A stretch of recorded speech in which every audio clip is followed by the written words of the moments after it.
কবরের প্রথম রাত, সাবজেক্ট হচ্ছে কবরের প্রথম রাত, প্রথম রজনী। এটা খুবই জটিল একটা সাবজেক্ট, ভয়াবহ একটা সাবজেক্ট। হ্যাঁ, এই কথাগুলি বলতে গেলে শরীরের পশমগুলি দাঁড়িয়ে যায়। কোন দিন জানি রে প্রথম রজনী আমাদের এসে যায়। এই মাহফিল থেকে ফেরার পথে ফিরে যাব কিনা কোনো গ্যারান্টি নাই। কত বক্তা ফিরে যাওয়ার সময় কবরে চলে গেল, কোনো দিন আর তারা ফিরে আসে নাই। কত মুসল্লি মাহফিল থেকে বাড়ি যাওয়ার সময় ফিরে চলে গেল, আর কোনো দিন তারা ফিরে আসে নাই। আপনাদের এই অঞ্চলে কত মানুষকে গোরস্থানে দিয়ে দিলেন, কোনো দিন আর তারা ফিরে আসে নাই। সমুদ্রের পানি কত মানুষকে ভাসিয়ে নিয়ে চলে গেল, কোনো দিন আর তারা ফিরে আসে নাই। আগামী দিন আমরাও চলে যাব, ফিরে আসার আর কোনো সুযোগ নাই। আল্লাহ বললেন, ওয়ালা ইউআখিরুল্লাহু নাফসান ইযা জাআ আজালুহা।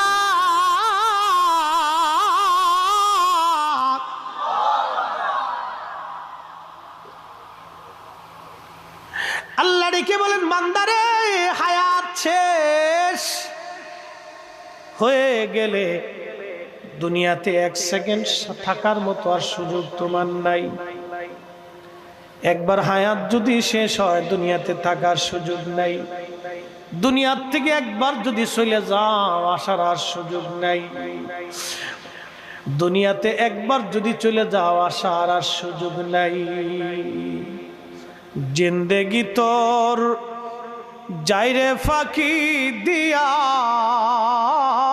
রে সোনার আদম, জিন্দেগি তোর যায় ফাঁকি দিয়া। কুল্লু নাফসিন যায়িকাতুল মাউত, এমন কোন জীবন নাই যে জীবনের মরণ না আছে। ওই গভীর সমুদ্রের ভিতরে মাছ আছে, বঙ্গোপসাগরের ভিতরে মাছ, তিমি মাছ আছে, বড় বড় মাছ আছে। 500 বছর বাঁচলেও মাছকে মরতে হবে, ওকেও মরণের স্বাদ নেওয়া লাগবে। অনেক প্রজাতির উদ্ভিদ আছে, সৃষ্টি আছে, পোকামাকড় আছে, কাঁকড়া আছে, ও বাপ, ওদের মরণের স্বাদ নিতে হবে। আপনার বাড়ির গরু, ছাগল, উট, দুম্বা, ভেড়া, কুত্তা, বিলাই যা কিছু আছে, মরণের স্বাদ নিতে হবে। বাড়ির পাশের যে আম গাছ আপনাকে 50 বছর ধরে আম দিল, তাকেও মরণের স্বাদ নিয়ে নিতে হবে। মরণ থেকে পালানোর কোনো রাস্তা নাই, কোনো সুযোগ নাই। কবরের প্রথম রাত কেমন রাত হবে আপনার আর আমার, এটা বোঝানোর জন্য আগে মরণ থেকে বুঝাই। ও বাঁশখালীর মুসলমান, খুবই মনোযোগ দেন মা বোনেরা। ও মা, আপনি যে সুন্দর পোশাক পরে সেজে গুজে গহনা পাতি দিয়ে আপনাকে নিয়ে আসা হলো শ্বশুর বাড়ি। মারে, আপনার ঘরের মধ্যে একটা বৃদ্ধ মা আছে, শাশুড়ি। মনে ব্যথা দিবেন না, এই বৃদ্ধ লোকটা আপনার কাছে তেমন কিছুই চায় না, একটু সহানুভূতি চায়। বিনিময়ে আপনার স্বামীর জন্য সে 40টা বছর পরিশ্রম করেছে। ও বোন, আপনাকে বলছি, এই বৃদ্ধ মাটাকে আপনি ব্যথা দিবেন না। এই বৃদ্ধ মাটা আপনার স্বামীর পিছনে 40 বছর পরিশ্রম করেছে। পেটে ধারণ থেকে শুরু করে ওকে মানুষ পর্যন্ত বানাইতে একটা মায়ের হাড় ভাঙ্গনি খাটুনি খেটে বৃদ্ধ হয়ে গেছে আজ। সে কিছুই চায় না রে বোন, আপনার কাছে মাত্র একটু সহানুভূতি আর ভালোবাসা চায়। মনে ব্যথা দিয়েন না, ওনাকে ব্যথা দিলে মালিক বেজার হয়ে যাবে। মালিক, ও বোন, আজকে আপনি আসছেন এই দুনিয়াতে, এই বাড়িতে। আগামী দিন এই বাড়ি থেকে আপনাকে নিয়ে যাওয়া হবে সাদা পোশাকে, আপনার দামি দামি গহনাগুলি রেখে যাওয়া হবে। বাংলাদেশে একজন ধনী মারা গেল করোনায়। আহা, করোনার সময় মানুষ চেনা গেছে। একজন ধনী করোনার সময় মারা গেল। এই ধনী যখন করোনায় মারা গেল, মারা যাওয়ার সময় সে কয়েক হাজার কোটি টাকার সম্পদ রেখে গেছে। 1 টাকা 2 টাকা না, কয়েক হাজার কোটি টাকা।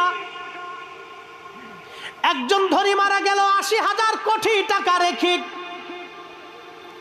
80,000 কোটি টাকা। এখানে সবাই কেউ যদি বান্ডিল ধরে মাথায় বাঁধতে বস্তায় দেওয়া হয়, তারপরে মাথায় করে নিতে পারবেন না। 80,000 কোটি টাকা রেখে কবরে চলে গেল একজন ধনী। এরকম হাজার হাজার ধনীরা কোটি কোটি কোটি কোটি টাকা রেখে কবরে চলে গেল। করোনার সময় কবরে তারে নিয়ে যাওয়া হলো। ছেলেরা ওই যে সংস্থাদেরকে ফোন দিয়ে বলল, আপনারা আমার বাবার সৎ কাজ করে দেন, করোনা হয়েছে, আমরা কাছে যেতে পারবো না। স্ত্রী গেল না, ছেলে গেল না, বেটার বউ গেল না, নাতিরা কাছে গেল না। তার মানে তার জীবনটাই 16 আনা বৃথা হয়ে গেল। তার জীবনের 4 পয়সাও কোনো দাম নাই। কথা কন ঠিক কিনা? দাম আছে? এই আমার দিকে তাকায় কথা বলেন, দাম আছে? 4 পয়সা।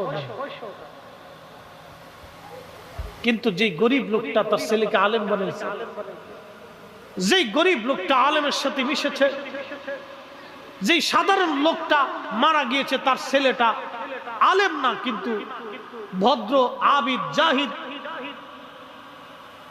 পরহেজগার, নামাজি, মুত্তাকি, নবীর আশিক, বাবা মরে গেছে, ওর চিন্তা পৃথিবী হয়ে যাক, করোনা আমার হোক, কিন্তু বাবার জানাজাতে থাকতে হবে, বাবার দুয়ায় থাকতে হবে, বাবার কবরের পাশে দ্বারা আমাকে দোয়া করতে হবে, বাবার জানাজার পরে দোয়া করতে হবে, জানাজায় দোয়া করতে হবে, বাবাকে গোসল দিতে হবে। ছেলে নিজে হাতে বাবাকে গোসল দিয়েছে। এই বাবাই হলো সাকসেস বাবা, কামিয়াব বাবা। কোটি টাকা রেখে সন্তান যদি নাফরমান হয়ে যায়, ওই সন্তান পালার চাইতে কুত্তা পালা ভালো।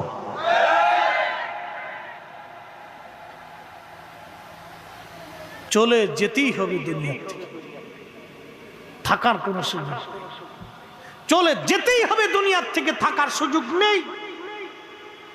1 সেকেন্ড না, সময় শেষ হলে 1 সেকেন্ড না। আল্লাহ কোরআনে বললেন, ইউসাব্বিহু লিল্লাহি মা ফিস সামাওয়াতি ওয়া মা ফিল আরদ। এই কোরআনে আল্লাহ বলেন, হাবিব উম্মতকে জানান, সৃষ্টির মধ্যে যা আছে সব আল্লাহ জিকির করে, আল্লাহ তাসবিহ পড়তে থাকে। ওই যে আপনার বাড়ির পাশে যে গাছ, ও গাছটা এখনো তাজা আছে, ও মরে নাই। কারণ কি জানেননি? ও জিকির করতেছে আল্লাহ আল্লাহ আল্লাহ আল্লাহ আল্লাহ আল্লাহ আল্লাহ আল্লাহ। যেই কুকুরটার শরীরের মধ্যে ঘা হয়ে গেল, ও জিকির বন্ধ করে নাই, ও তখন ও জিকির করে আল্লাহ আল্লাহ আল্লাহ আল্লাহ আল্লাহ। যেই বিড়ালটা বাড়ি পুষেন, ও আপনার বিছনাতে ঘুমিয়েছে বটে, কিন্তু জিকির করে আল্লাহ আল্লাহ আল্লাহ আল্লাহ।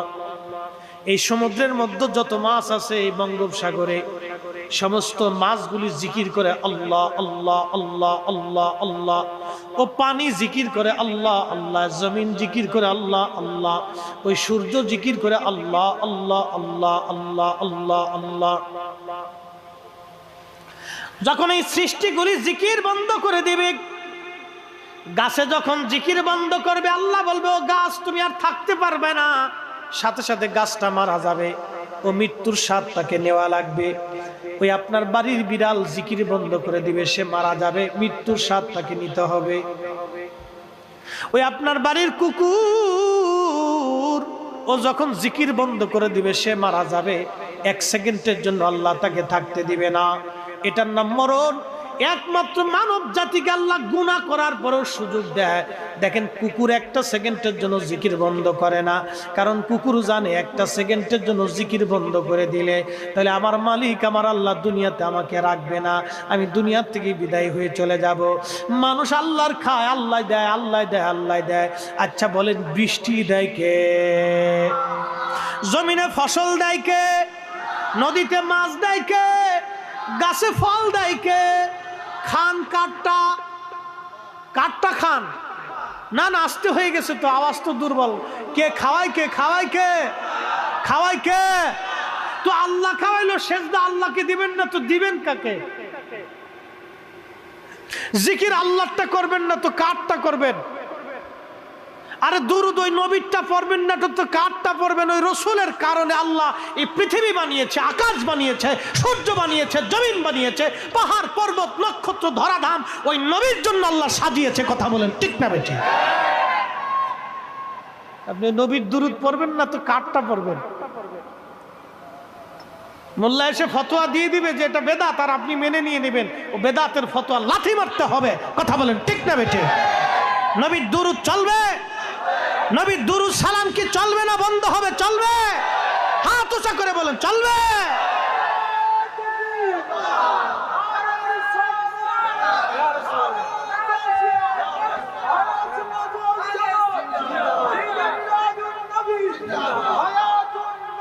জিন্দাবাদ। আল্লাহ কবুল করুক বলে না আমি। হ্যাঁ প্রিয় মুসলমান, এই যে পৃথিবীর মধ্যে যা কিছু আছে সব আল্লাহ জিকির করে। যখন জিকির বন্ধ হবে তার মৃত্যু হয়ে যাবে।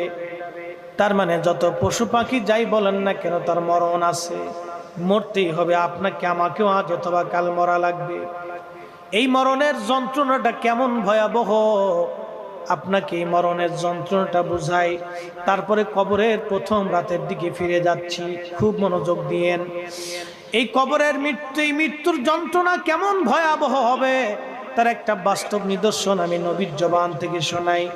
আল্লাহর নবী বলেন, সাহাবীরা রে, একটা উট জবাই দেওয়ার পরে, উট জবাই বিহীন, চামড়া সিলাইলে, চামড়া ছুটাইলে যেমন উটের কষ্ট হয়, অর্থাৎ আপনি জিন্দা আপনার হাত পা বেঁধে যদি আমরা বেলেট দিয়ে আপনার চামড়া ছুটাই ফেলাই, আপনার যেমন পরিমাণে যন্ত্রণা হবে, কষ্ট হবে, ব্যথা হবে। একটা উট আপনি জবাই দিলেন না কিন্তু চামড়া সিলাইলেন, ওই উটটার যেমন করে যন্ত্রণা হবে, নবীজি বললেন বেঈমান কুফার আর মুনাফিকদের মৃত্যুর যন্ত্রণা হবে। একটা উটকে 100 বার চামড়া সিলাইলে যত বড় ভয়াবহ হবে, আহা 100 বার জীবন্ত চামড়া সিলাইলে যত কঠিন মৃত্যু হয়।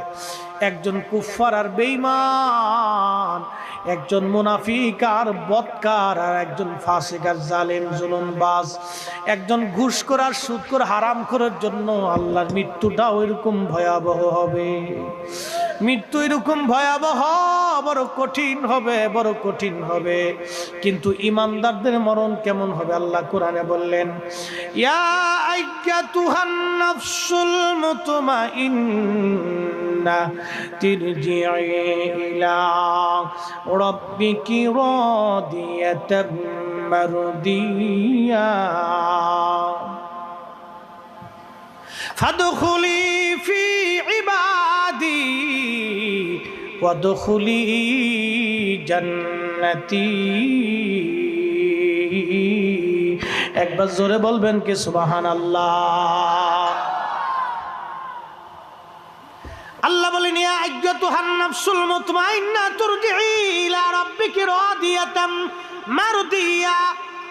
হে নফসে মুতমাইন্না, প্রশান্ত আত্মা, তুমি যে সুদ খাও নাই, ঘুষ খাও নাই, মানুষ ঠকাও নাই, নামাজ ছাড়ো নাই, দুরূদ ভুলো নাই, নবীর সুন্নত বলো নাই, আহলে সুন্নাত ওয়াল জামাতের আকীদা ছেড়ে অন্য আকীদায় যাও নাই, ও নফসে মুতমাইন্না, তুমি যে আল্লাহকে খুশি করছো, আল্লাহর নবীকে রাজি করছো, তুমি আসো, আমি আল্লাহর সন্তুষ্টির দিকে ফিরে আসো।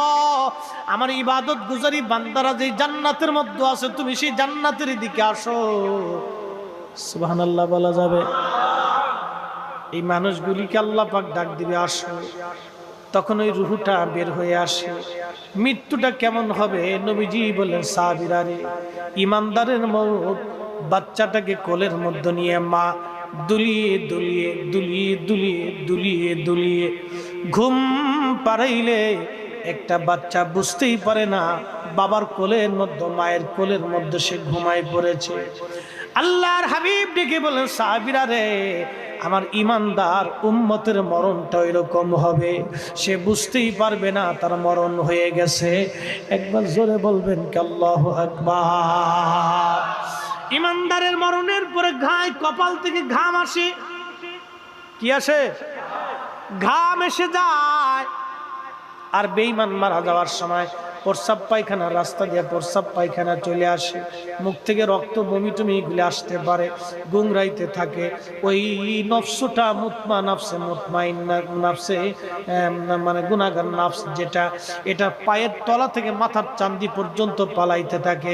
একবার চান্দিতে পালায়, একবার হাতের নখের মধ্যে পালায়, চামড়ার ভিতরে পালায়, পায়ের ভিতরে পালায়, শরীরের গোশতের মধ্যে পালায়। সে দৌড়াদৌড়ি ছুটাছুটি করতে থাকে, কিন্তু আজরাইলের হাত থেকে ছুটার কোনো সুযোগ নাই। আল্লাহ বললেন সুম্মা তুরাদ্দুনা ইলা আলিমিল গায়বি ওয়াশ শাহাদাত। আল্লাহ রাব্বুল আলামিন বলতেছেন, আমার বান্দারা তোমরা শোনো, শোনো আমার বান্দা, কি হবে তোমার সেই দিন? আমি আল্লাহর দিকে তোমাকে আসতে হবে। কোন আল্লাহ? ইলা আলিমিল গায়ব, সেই আল্লাহ যিনি গায়েবের খবর জানেন, ওয়াস শাহাদাত, প্রকাশ্যটাও জানেন, গোপনেরটাও জানেন, গোপনেও জানেন, গোপনেও জানেন, গোপনেও জানেন, গোপনেও জানেন।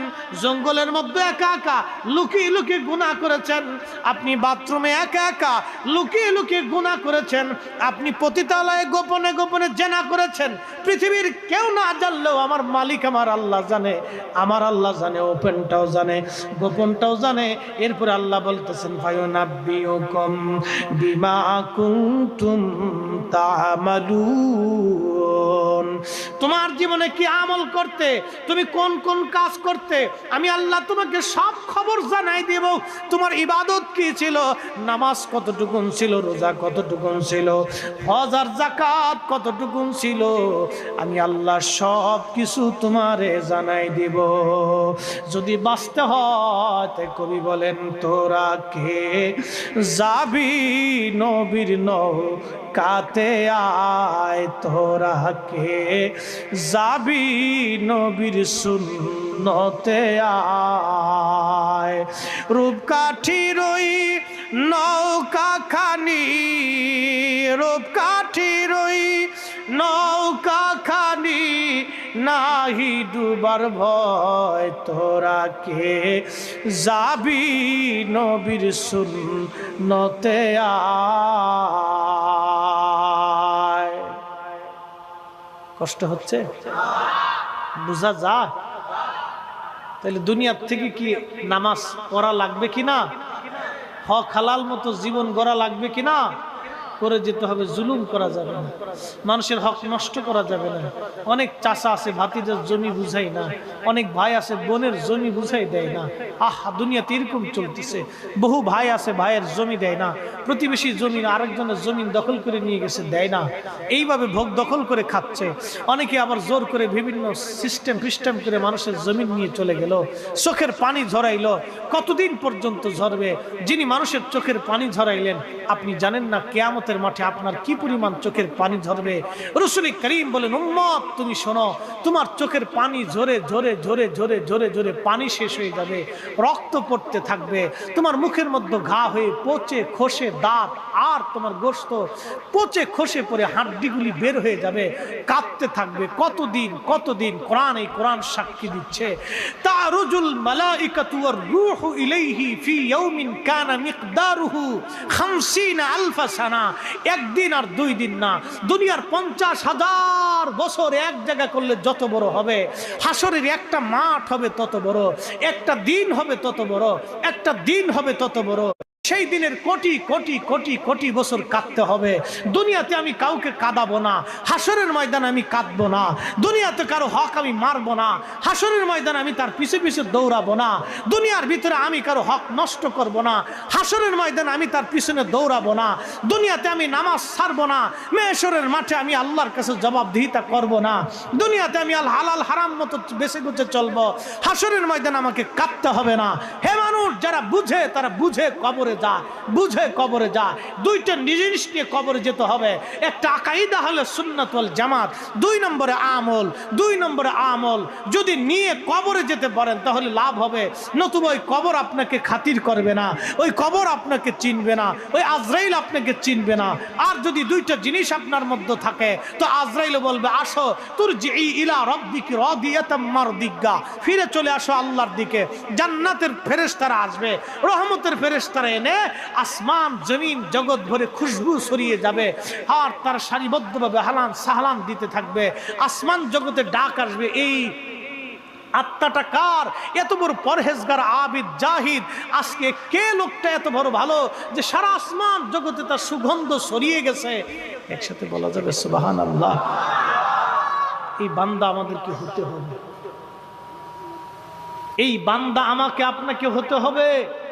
ফায়ুনাব্বিউকুম বিমা কুনতুম তা'মালুন, তুমি কি করছো না করছো আল্লাহ সবকিছু সেই দিন আপনাকে হিসাব বুঝিয়ে দিবে।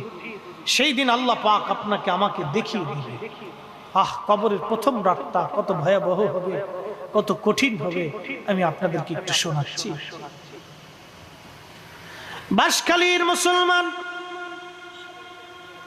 লম্বা কথা বলে বেশি রাত্র করে আপনাদের ধৈর্যের চ্যুতি করব না। আমার একটা সময়, নির্দিষ্ট সময় ছেড়ে দিব, কারণ রাত বেশি হয়ে গেছে। রাত 1টা বেজে যাচ্ছে, আপনাদের ক্লান্তি আসবে। গভীর রাত্রিবেলা ওয়াজ করা আসলে ঠিক না। এখন রাত 1টা বাজে, এখন তো মাহফিল শেষ হয়ে যাওয়ার কথা, কেবল আমার ওয়াজ শুরুই হলো। আমার সাবজেক্ট হলো 3টা, আমি কেবল আসলাম একটাই তো শেষ করা সম্ভব হবে না। তারপরেও যতদূর সম্ভব আমি আগাচ্ছি, খুব মনোযোগ দিয়েন। কবরের প্রথম রাত কেমন হবে?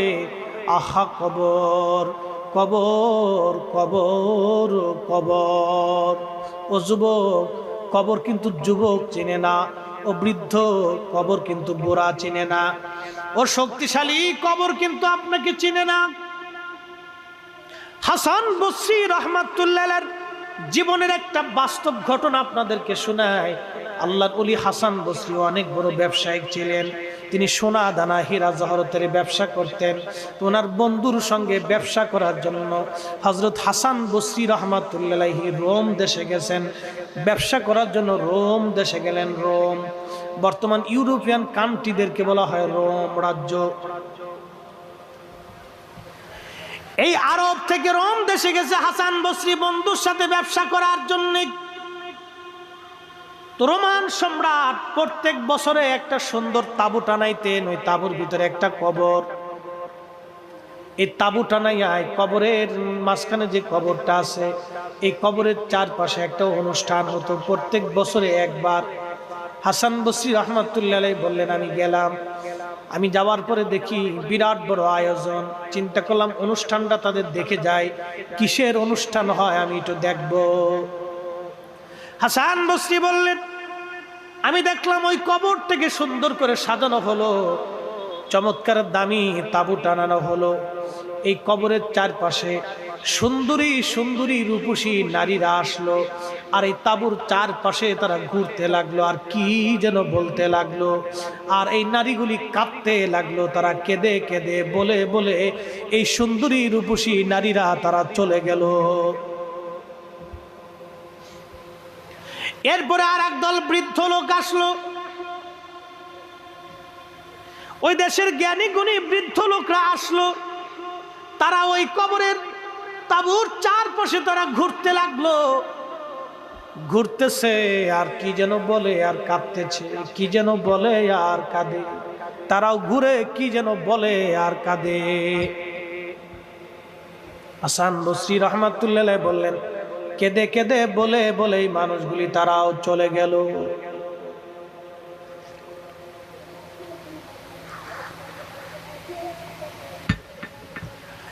এই বৃদ্ধ জ্ঞানীরাও চলে গেল। এরপরে বিরাট বড় সেনা দল আসলো, অস্ত্র শস্ত্রে সজ্জিত হয়ে এই সেনা বাহিনীর লোকেরা চারপাশে ঘুরতে লাগলো। ওরাও কি যেন বললো আর কাঁদতে লাগলো। এরপরে ওরাও তাবুর চারপাশে ঘুরে ঘুরে চলে গেল। এরপরে রাজা আর রানী দুইজনে আসলো, তারাও তাবুর চারপাশ দিয়ে ঘুরতে লাগলো আর কাঁদতে লাগলো আর কি জন্য বলে বলে তারাও চলে গেল। হাসান বসরি বন্ধুকে ডেকে বলেন, বন্ধু তুমি তো তাদের ভাষা জানো, আজকে এই ঘটনার ব্যাখ্যাটা দয়া করে আমাকে বলবানি রে বন্ধু। বন্ধু বলল, হ্যাঁ হাসান তোমাকে বলতেছি শোনো। হযরতে হাসানকে বন্ধু ডাক দিয়ে বলতেছেন, বন্ধু রে শোনো, যেই কবরটা দেখতেছে এই কবরটা হলো এই দেশের রাজার সন্তান, বড় সন্তানের কবর। এই ছেলেটা মারা গেছে, ছেলের কবরের উপরে প্রত্যেক বছর এই রাজা তাঁবু টানায় একটা অনুষ্ঠান করে, কবরটাকে সুন্দর করে সাজায়, সাজাইয়া এই তাঁবুটাকে টানাইয়া খুব সুন্দর করে তারা একটা অনুষ্ঠান করে।